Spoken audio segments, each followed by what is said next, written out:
the head of the Mossad was in Qatar, in Doha. All of the senior Hamas delegation were in Egypt. And also one of the most senior figures in Hamas was in Turkey to give a briefing to the Turkish foreign minister about the developments in relation to the ceasefire talks. Now, there were a couple of reports today about the ceasefire and the prospect of that ceasefire. One of them was in Ynet, who said that mediators formulate a proposal, release of all hostages and 6-month ceasefire, referencing that to Ash-Sharq al-Awsat and a couple of other sources too. And in this, they're saying that Qatar and Egypt are saying, and this was reported in other locations too, are proposing that we have a ceasefire for 6 months. Ceasefire for 6 months, all of the Israeli prisoners of war will be released. Numbers, did not mention how much, of Palestinian prisoners will be released too. And then during those 6 months, we will get to an all-out deal. Now, in relation to the Palestinian prisoners, by the way, the Palestinian resistance is clearly asking for all of them, because there are reports that Israel is actually torturing some of the most senior prisoners who have the longest serving sentences inside of the state of Israel, trying to basically kill them like they have with others too. Execution, but without declaring it to be an execution, through abuse, neglect, lack of medical care, starvation. But this proposal is coming from Egypt to make it work, to try and make it work. Egypt and Qatar trying to make it work so that we can actually get into a ceasefire, and that the talks that are happening now, because they're related, to the end of the war, we can talk about them while we have a ceasefire. This is what Egypt and Qatar are proposing now. But there's a very big problem, and that problem is Hamas is saying all out deal. That's it. We're done. Not getting into anything temporary. We're talking about ending the war. And you can tell that Hamas is having these demands by the tone that is coming from Israel, from Benjamin Netanyahu, who is becoming more and more anxious in his statements lately when he talks about the prospect of a ceasefire. Clearly, there are talks and there is a level of pressure, not just internally, but externally too, and on the ground in Gaza. And also, other officials are saying that as well. And in Israeli media, more reports are talking about the fact that we're going to have to end the war. So they're pushing it as either a test balloon to the Israeli public, although the Israeli public, the majority and the parents of the families of the prisoners of war and others were saying, stop the war at any cost. Stop the war at any cost, even if it means Hamas is armed and Hamas controls Gaza and a ceasefire for 5 years. It doesn't matter. But it's becoming more and more evident that this is what the Palestinian resistance is demanding now, led by Hamas. They're no longer talking about getting into phase 2. They stopped talking about it because after Israel breached the ceasefire, they were saying, go back to the agreement from January and let's move on to phase 2. And during phase 2, we will continue the discussion about ending the war, about the release, about all of the details. Now they're not saying that. Now Hamas is saying all out, even though they're not like really declaring that, apart from a couple of officials here and there. But they're saying that we either have an all-out ceasefire, and that's it, we end the war, Israel is out of here with guarantees, and that's something that Israel is confirming, and that is clearly worrying Israel to an extent. Israel is worried from the prospect of declaring an end of the war and having international guarantees. Of course, there's always an argument like, if Israel decides to go back, who's going to stop them and all of that, but they're clearly worried about it. Benjamin Netanyahu previously stated that if we withdraw from the Philadelphia corridor, it will be impossible to reoccupy it again because of international pressure. So there's clearly calculation to the international pressure. There is clearly an Israeli worry from potential repercussions coming internally and internationally. And the fact that people like the Israeli previous defense minister, Yoav Gallant, the wanted war criminal, still wanted by the ICC, having all of these revelations now after he resigned, like Philadelphia corridor isn't a security matter. It's only a matter of interest for Benjamin Netanyahu.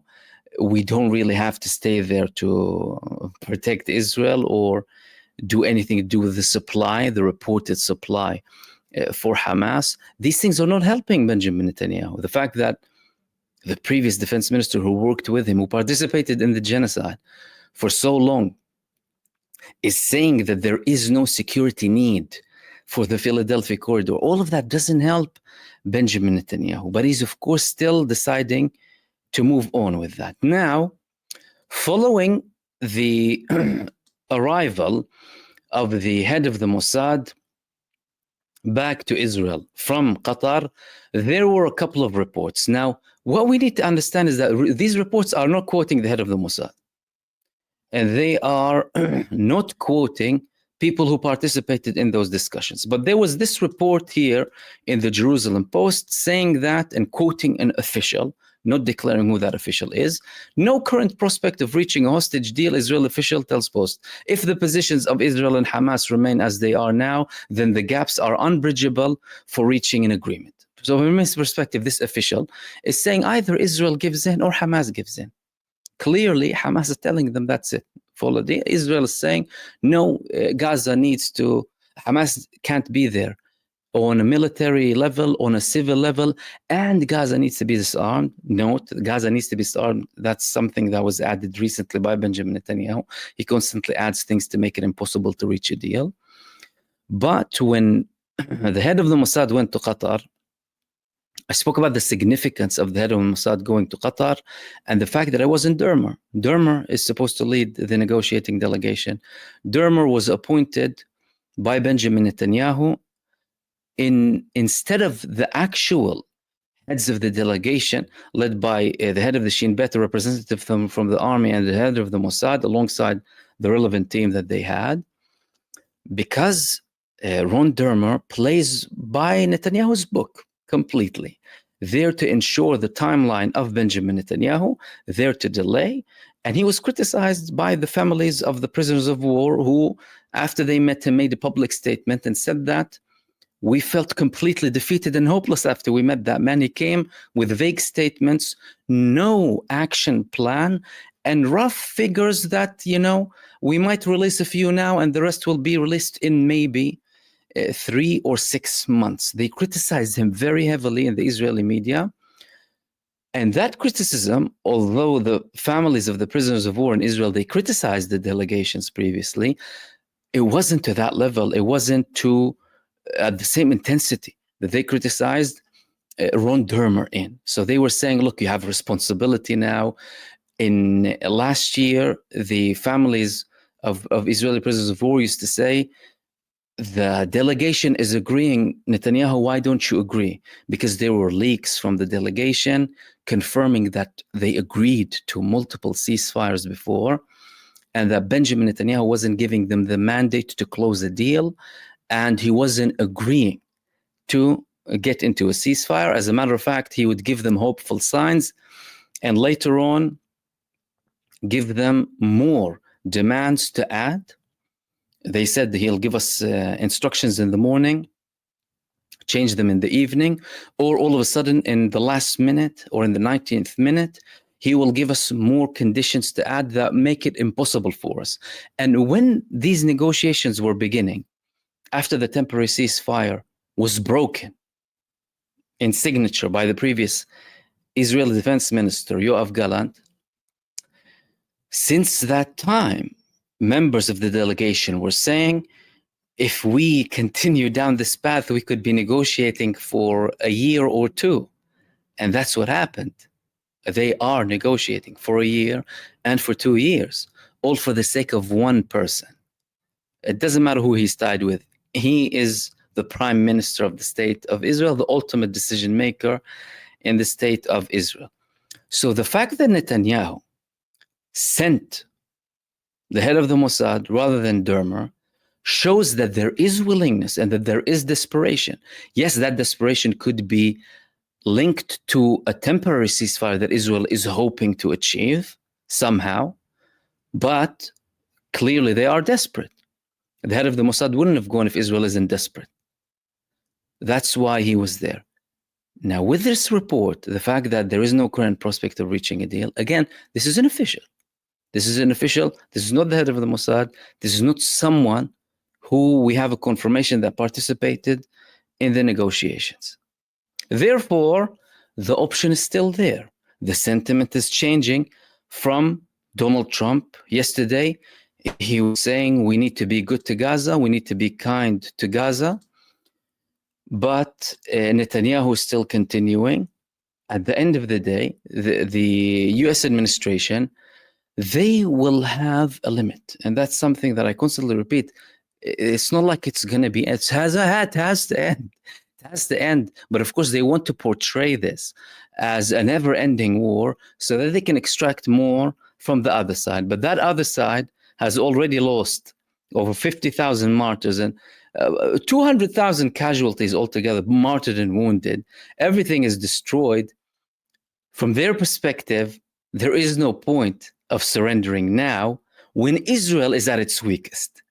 Because if they surrender now, for example, if Gaza surrenders tomorrow, by the way, is there any guarantee that Israel won't continue the genocide in an even fiercer and more brutal and barbaric manner?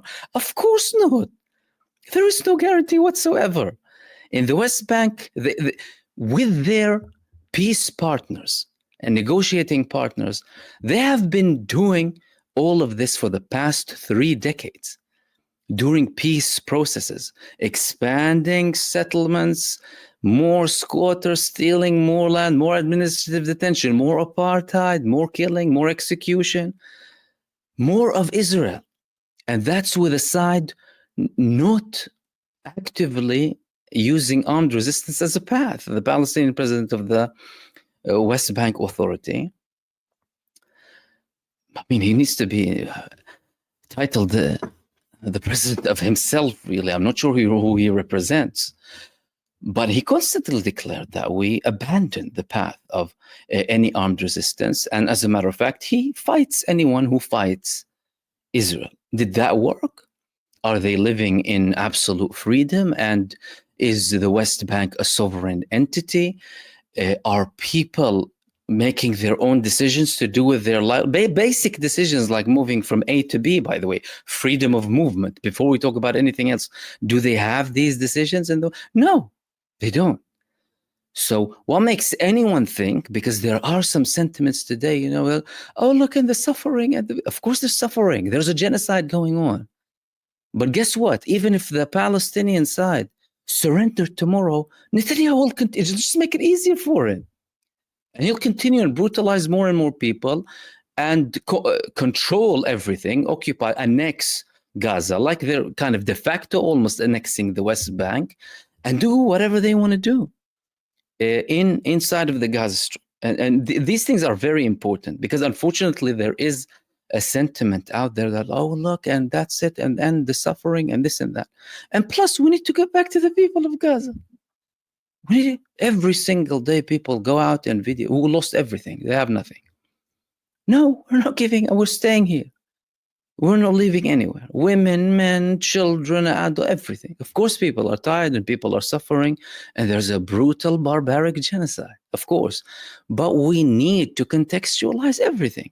Everything needs to be in context, because otherwise we would be falling into the trap of Israel and the United States at one point. And I'm talking about the administration of the United States, which is, well, that's it, it's done, it's helpless. You either leave or you, and make it appear like it's some sort of an end. It's going to have to stop at one point. It is going to have to stop at one point. And the Palestinians are still persevering. They're still resisting. They're still standing tall, and they are still patient, despite all of that suffering.